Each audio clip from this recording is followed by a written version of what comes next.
à valeur de symbole et empreinte de fraternité, de convivialité et d'amour que les populations chrétiennes du canton Leibou-Léou et partant de l'ensemble des populations du district de Matsatsa viennent de vivre en cette journée exceptionnelle du samedi 20 mai 2012. L'inauguration d'une église splendide dénommée Église catholique Bienheureux Jean-Paul II de Matsatsa. Le don est du chef de l'État, Ali Bongo Ndiba. L'initiative de ce joyau architectural n'est autre que le député Fernando Maobolendoy, dont le dévouement pour le développement de cette localité restera à jamais gravé dans la conscience collective. C'est donc une église qui doit susciter dans nous l'unité, la solidarité et la paix entre les filles et les fils de Matsatsa, ainsi qu'entre les fidèles de toutes les communautés ethniques qui viendront ici lier leur prière.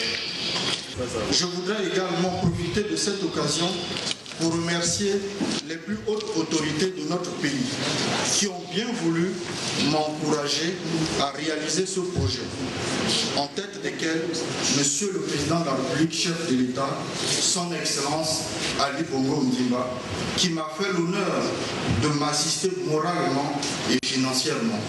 La cérémonie inaugurale a été présidée par Monseigneur Timothée Modibo Zokena, évêque du diocèse de Franceville, en présence des autorités religieuses, des provinciaux du Haut-Ogoué et de Logoué-Lolo, du gouverneur Gaspard Nan-Ela, du ministre Régis Imongo, des autorités politiques administratives locales, de plusieurs invités et des populations de la contrée.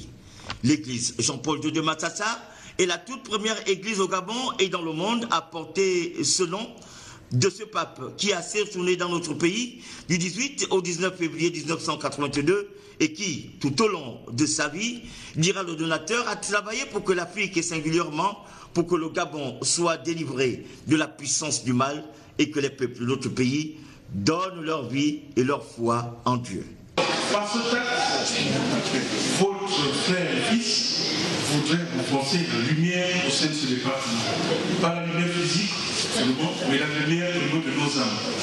Aussi, venant dire avec bien aimé frère dans bien sûr le Christ, de tout faire pour que cette église puisse être le repère de la bonne entente et que nous tous, nous puissions la faire vivre en venant communier de façon permanente avec le Christ ici à Matsatsa. En ce qui me concerne, je peux dire que dans le cadre de mes séjours, même tous séjours au niveau département, je viendrai aussi ici à un moment pour me recueillir et renforcer ma foi chrétienne. Je vous remercie. C'est donc dans une ambiance entretenue par la chorale Sacré-Cœur de l'Astroville que Monseigneur Timothée Modibo Zokena a procédé à la bénédiction de l'eau et l'aspersion, suivi de la liturgie, de la parole, de la prière, de dédicace et onction. Reste qu'à Matsatsa, l'implantation d'une nouvelle paroisse devrait, selon toute vraisemblance, contribuer à unifier un peu plus les filles et fils du canton Leibou-Léou dans la paix et l'amour de l'autre. Cela aura été du reste le serment de bénédiction de Monseigneur Timothée Zokena.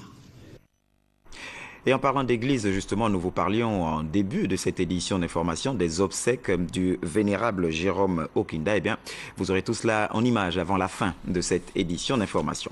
Pour l'heure, nous parlons culture, la fête des cultures qui est dans sa 13e édition.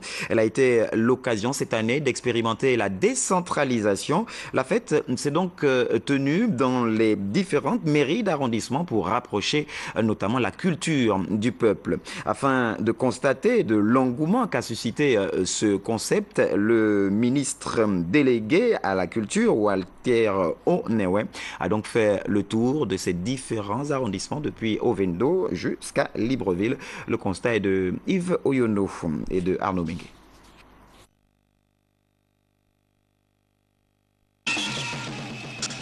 L'axe fort de cette 12e édition de la Fête des Cultures aura consisté en la déconcentration de l'événement dans les arrondissements de la commune de Libreville et celle d'Ovendo.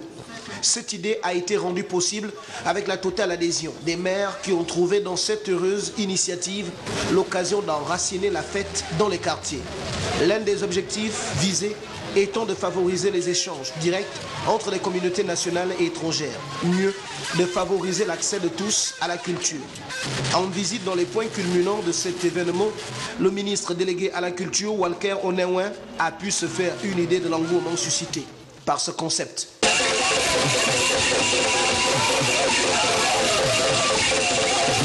Tous les arrondissements ont été touchés par cette randonnée. 1er, 2e, 3e, 4e, 5e, 6e arrondissement et même les sites des hôtels de ville d'Ovendo et Libreville n'ont pas été épargnés. C'est l'ambiance de la fête. Ça c'est très bien.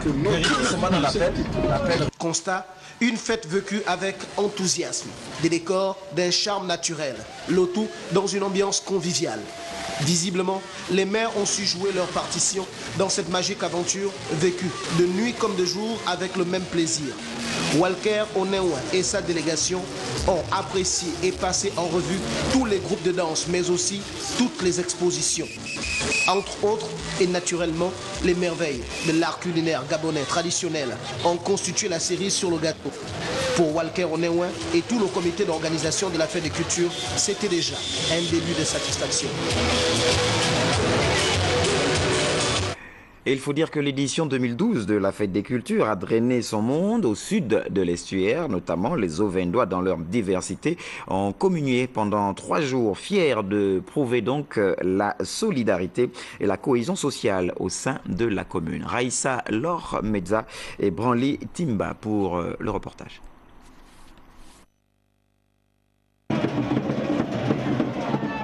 L'implication des communautés étrangères résidant à Ovendo et de la population gabonaise, première concernée, a démontré l'étendue des libertés individuelles et collectives des Ovendois dans leur diversité.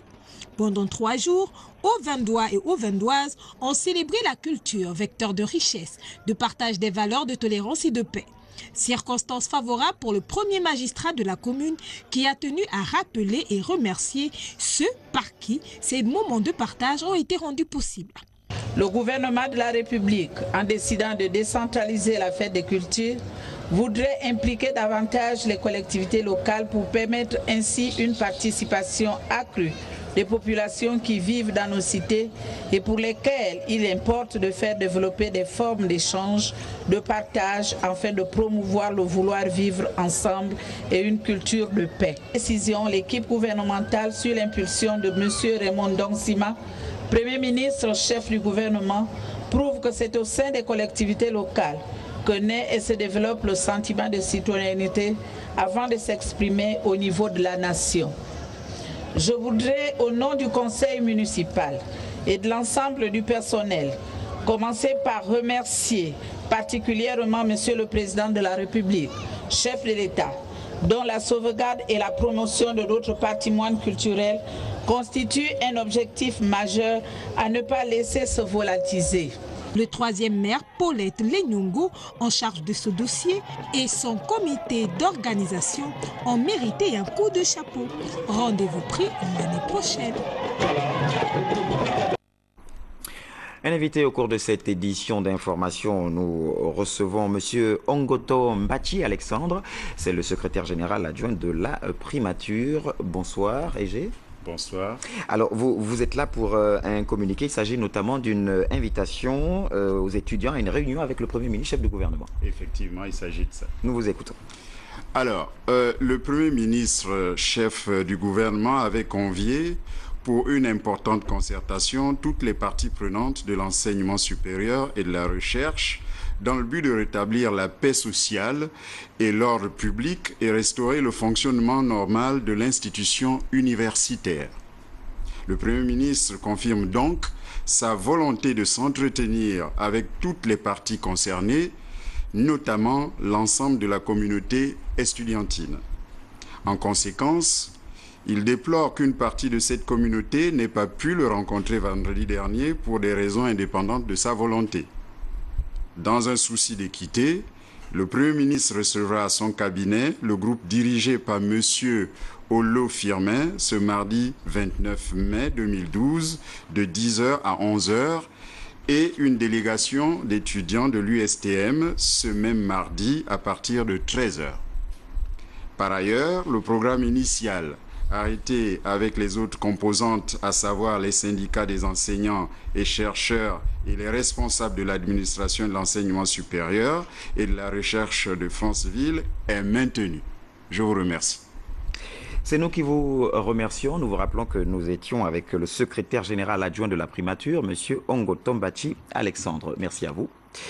Voilà donc qui est clair. Il s'agissait d'une invite donc du Premier ministre chef du gouvernement aux étudiants qui n'avaient pu prendre part à cette importante réunion tenue récemment.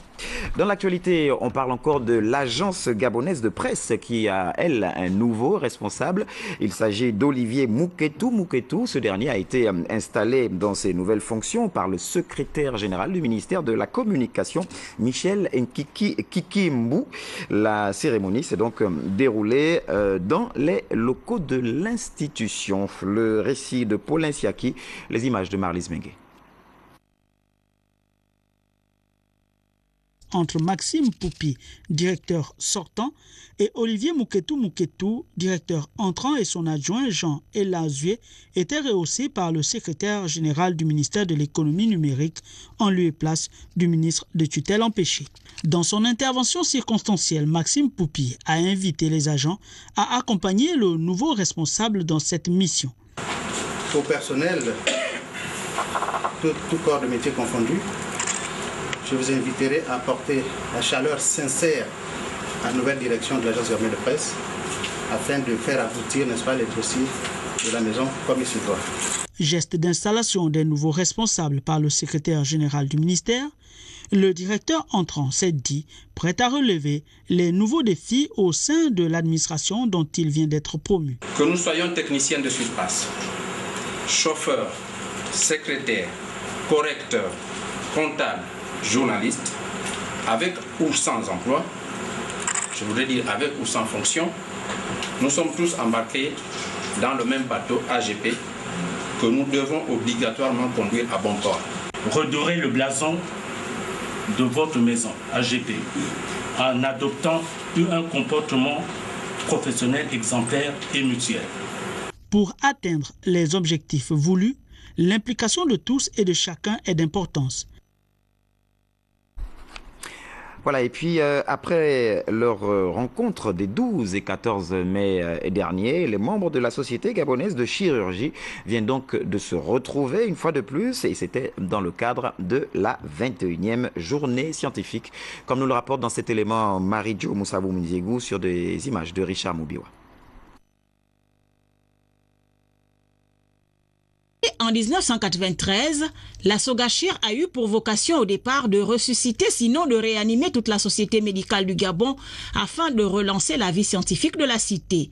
Ses membres sont issus de toutes spécialités. Depuis, la Sogachir continue de jouer son rôle de moteur pour tirer la chirurgie et la médecine gabonaise vers les standards internationaux et contribuer à l'épanouissement de ses membres. Dans ce sens, elle s'inscrit dans l'organisation régulière des journées scientifiques. Elle a créé un cadre de formation de ses membres en pédagogie pratique pour les aider à la préparation des carrières hospitalo-universitaires. Nous venons partager nos expériences différentes dans notre pratique quotidienne pour essayer d'améliorer cette pratique. Et l'amélioration de nos pratiques doit bénéficier, bien entendu, à l'offre de soins que nous faisons à nos malades. Plusieurs thèmes ont été abordés au cours de cette rencontre par des médecins venus des différentes structures médicales de notre pays. J'ai présenté une autre façon d'aborder un petit peu la chirurgie. On a fait récemment un workshop sur la cystoscopie. Là, c'est une expérience sur la chirurgie transvaginale. On passe par les voies naturelles de la femme. C'est quand même une chirurgie élégante comme un peu la cystoscopie, parce qu'il n'y a pas d'incision cutanée. Donc, c'est une chirurgie élégante. Ça a les mêmes avantages que la cystoscopie, en termes de douleur post-opératoire, en termes de durée de séjour qui est réduite, comme pour la cystoscopie. Le traitement des fractures du col fémoral par prothèse de hanche n'était pas en reste au cours de cette conférence. Une expérience qui se réalise déjà à l'hôpital d'instruction des armées Omar Bongo en Dimba. Je suis chirurgien des hôpitaux des armées en mission de coopération française au Gabon dans l'hôpital Omar Bongo en Dimba. Donc mon rôle, c'est d'aider au développement de la chirurgie orthopédique sur cet établissement. Et dans ce cadre, en partenariat avec la CNAMGS, nous avons développé la pose des prothèses totales de hanche dans le cadre des fractures. Alors l'intérêt de ce développement, il est multiple. Tout d'abord, ça permet de traiter de façon performante les patients sur place. Il faut savoir que les fractures du col sont des lésions graves qui entraînent dans pratiquement un tiers des cas le décès des patients si ce n'est pas pris en charge assez rapidement. Le deuxième avantage de ce partenariat, de ce développement, c'est de permettre l'acquisition de ces techniques opératoires à nos confrères chirurgiens orthopédistes gabonais. Et enfin, sur un plan économique, il y a un intérêt majeur à éviter d'évacuer tous ces patients vers l'étranger pour la mise en place de prothèses totales de hanche. Donc actuellement, c'est une expérience qui est assez récente puisque nous avons débuté en juillet 2011, mais nous avons pu déjà sur les premiers mois de cette série opérer 33 personnes pour des prothèses de hanche dans le cadre de cet hôpital, avec des taux de satisfaction qui sont tout à fait satisfaisants. Les travaux de la 21e journée scientifique étaient dirigés par le professeur Hubert Tekou. Il est professeur titulaire de chirurgie pédiatrique de la faculté de médecine de Lomé au Togo. Rendez-vous a été pris pour le 27 octobre prochain à Libreville. Dans l'actualité, on parle également de ce nouveau-né dans le secteur des activités syndicales au Gabon. Le SINAPEF, le syndicat national des personnels du ministère de la Famille, s'est donc constitué hier à Libreville. Le reportage de David Essoumaïa. Que le personnel du ministère de la Famille s'est retrouvé à la halte garderie de Yaye pour mettre sur pied le bureau du syndicat qui va servir de tribune pour la défense des intérêts, des droits des hommes et des femmes de ce secteur d'activité. L'objectif de ce matin, c'est de se réunir pour dégager ensemble la plateforme, donc un éventuel cahier de charges qui sera déposé sur la table de Madame le ministre dans les tout prochains jours. Nous venons de créer notre syndicat, donc c'est le syndicat national des personnels de la famille, on a abrégé le SINAPEF, voilà, et c'est pour tout simplement défendre les intérêts moraux et matériels des agents du PAN famille. Chargé de protéger les intérêts des agents des trois directions que sont la famille, la promotion de la femme et la direction de la veuve et de l'orphelin, le SINAPEF, le syndicat national du personnel du ministère de la Famille, est né avec l'onction des responsables hiérarchiques de ce département ministériel. Il faut dire que la création d'un syndicat, c'est d'abord la volonté d'un groupe de personnes qui ont décidé de vivre ensemble, qui ont décidé de travailler ensemble et donc créer une tribune d'expression pour au mieux défendre leurs conditions de vie et de travail. Nous avons plein de problèmes et que ces problèmes ne peuvent être discutés que dans un cadre approprié qui est le syndicat.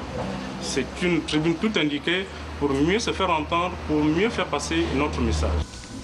Constitué dans sa grande partie des femmes, le syndicat national du personnel de la famille sera dirigé par un homme, Vivien Ibing Imungongo. Et puis l'Université des sciences et techniques de Masuku, désormais dotée d'un campus numérique d'Afrique. C'est bien là l'aboutissement heureux d'un partenariat avec l'ONG Kachi. Le lancement donc a eu lieu en présence du gouverneur de province Bertrand Mundunga. Le reportage de Jacob Mukwangi de TV Masuku. Même ambiance, mais on change de cadre. Du côté de l'USTM, le gouverneur Bertrand Mundunga ainsi que quelques chefs de service ont pris part à cette rencontre. Pour le recteur Isaac Mwaranganja, la détermination et l'engagement du chef de l'État de doter le Gabon d'un système éducatif performant obéissent aux exigences et aux particularités du monde d'aujourd'hui. Un monde qui, selon lui, tend vers l'élitisme. La thématique choisie pour célébrer cette journée vient, a admis le gouverneur du Haut-Togo, Bertrand Mundunga, conforter la légitime ambition du numéro 1 gabonais de faire du pays une destination de référence et internationale en matière de prestations de services intellectuels de haut niveau. Les manifestations se sont achevées en apothéose par la remise des palmes académiques. Et puis, Monseigneur Jérôme Okinda, sénateur de la commune de Konja, vous le savez, a été conduit ce week-end donc de Pentecôte à sa dernière demeure. Plusieurs délégations, dont celle de la présidence de la République et du Sénat, lui ont rendu un vibrant hommage, un ultime hommage, comme nous le rapporte dans cet élément Patrick Simongoy et Yvette Okosa. Elle du sénateur Jérôme Okinda a été accueillie ici à Okondia, son village natal, par une population meurtrie, inconsolable. Les parents, amis et connaissances sont venus dire adieu à ce valeureux serviteur de l'État qui a tiré sa révérence le 15 mai dernier en Afrique du Sud des suites d'une maladie. À Okondia, Jérôme Okinda inspirait respect, d'où cet hommage dernier que lui a rendu la population de la CB Bricolo qu'il a su côtoyer pendant plus de 3/4 de siècle. Le gouverneur de la province du Haut-Ogooué et celui du Moyen-Ogooué sont venus grossir les rangs des autorités présentes à Okondia aux côtés de la délégation de la présidence de la République conduite par Madame le secrétaire général Laure Olga Ngonju, quelques membres du gouvernement de la République et la délégation du Sénat gabonais conduite par le premier vice-président de l'institution, le vénérable Léonard Andjembe, les larmes plein les yeux. Le Sénat du Gabon vient de perdre un homme multidimensionnel. La vie de Jérôme Okinda se résume en effet à sa scolarité en 1944 à l'école catholique de la mission Saint-Hilaire de Franceville. Il a 11 ans à l'époque. Influencé par une tradition familiale profondément acquise aux valeurs humanistes, de la chrétienté et par une éducation rigoureuse qu'il a reçue des missionnaires, notamment de Monseigneur Jean-Jérôme Adam, Jérôme Okinda sera admis au petit séminaire de Libreville et ensuite au grand séminaire Liberman de Brazzaville au Congo, avant le service militaire qu'il a rempli avec le sens de l'honneur reconnu. Sa carrière dans l'armée française de 1957 à 1962 l'amène à la guerre d'Algérie. Colonel de réserve de l'armée française, ancien chargé de mission du président Léomba auprès du ministère de la Justice, Jérôme Okinda est également ancien député, vice-président de la Comilogue, commissaire politique, évêque Mariavite, commandeur de la Légion d'honneur, président du Parti gabonais du Centre indépendant qu'il fonda en 1990 au plus fort de la conférence nationale, ancien ministre de la Justice, ministre de la Santé, ministre de l'Éducation, de la Culture et de la Recherche scientifique, ministre du Travail et de la Prévoyance sociale, ministre de l'Économie et des Finances. L'histoire retient qu'il a été un homme d'honneur et de principe après 16 années passées dans la haute administration, dont 11 années au gouvernement. Les populations qui doivent prendre la société de l'économie, c'est la commune de Okondia, les conseillers municipaux et départementaux, se joignent à moi pour vous dire adieu, tout en vous remerciant du fond de leur cœur pour le chapelet de vos œuvres sociales. Et l'histoire retient de lui aussitôt qu'il a été et demeurera un démocrate éclairé, sensible aux idées des autres, même celles qui sont divergentes. Car les morts ne sont pas morts, ils sont parmi nous. Avant de partir, tu nous as dit, ne pleurez pas, les enfants, mais priez. Mais aussi l'amour pour la famille, l'importance du travail et l'envie de réussir constituent à présent le grand héritage que je lui laisse. Nous ferons tout pour renouveler et préserver ces valeurs. Par conséquent, non seulement tu es notre grand-père, mais aussi notre modèle. Que ta disparition ne soit pas pour nous signe de division, mais d'union encore plus forte. Pour qu'il y ait encore meilleur consentement à cette prière que le profond silence de cette cathédrale. Jérôme Okinda, le ministre qui disait toujours non, lui qui a contribué à la création de l'Université nationale du Gabon, actuelle UOB, s'en est allé dans la discrétion avant même de voir son projet de création de l'Université catholique d'Afrique devenir réalité. Monseigneur Jérôme Okinda, évêque mariavite, repose désormais ici, dans cette cathédrale des Mariavites qu'il a bâtie ici à Okonja il y a quelques années. Adieu, Monseigneur, et que la terre te soit légère. Voilà, Monseigneur Jérôme Okinda peut désormais reposer en paix après une vie bien remplie ici-bas.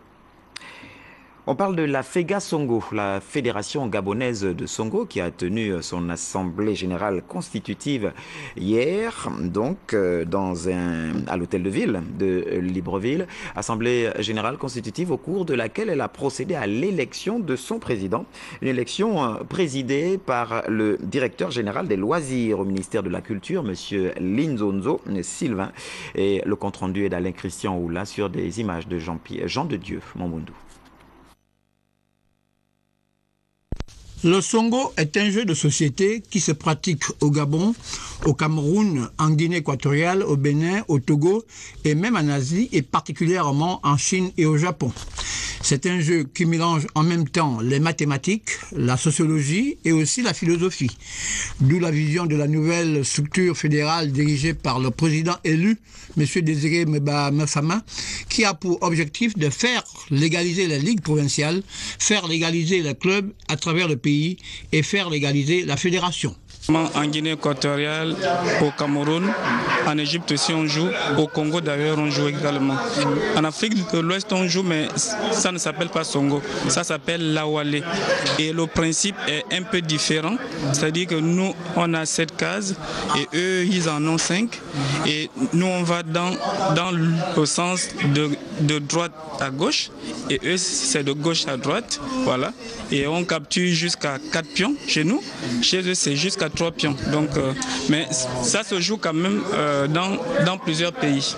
Nous avons eu une vision, c'est de faire en sorte qu'on parle de notre pays à l'étranger, dans le monde entier, grâce au Songo. On veut que le Songo se joue dans les écoles. On veut faire en sorte qu'il y ait des jeux électroniques sur le Songo.